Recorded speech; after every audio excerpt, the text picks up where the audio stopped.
Trubor nakaslem jong unongsan Hima. Menteri Rangba ka jela Conrad sangma. Hnlc ngi Hapdeng halor ka Jingïakren jong ka Jingïakren, Hapdeng ka Sorkar bat ka Hnlc, ulaya thu ba ka Jingïakren kalaya chakmat Hapdeng ki alyang mamla.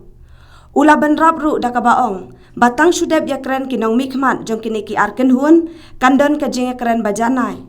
Udan ka Kyrmen ba ka Jingïakren Hapdeng ka seng Hnlc, bat ka Sorkar kanlong ka Seisoh, bat banyak chakmat ya kini ka Jingïakren.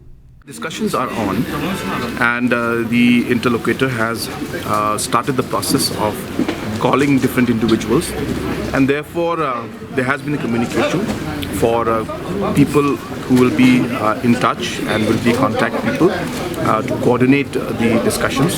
So those discussions at the level has started.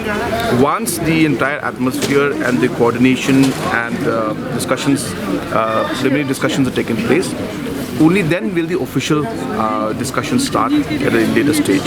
So without going into details of what's being discussed and how it's happening, which I feel is not correct, it will jeopardize the overall discussion, and it's not correct for me to speak about it. Because I mean, as I said, I'm not involved in the entire day-to-day discussions that are there or whenever they meet. But the process, important part is the process has started, and the process will continue, and we hope that step by step it will be taken up to the next level. So the interlocutor will be in a better position to say it. But as far as the government is concerned, we are happy to see that there's a positive step from both sides, and the interlocutor as well as from the Hnlc side, that there are steps being taken to take the discussion and the talks forward.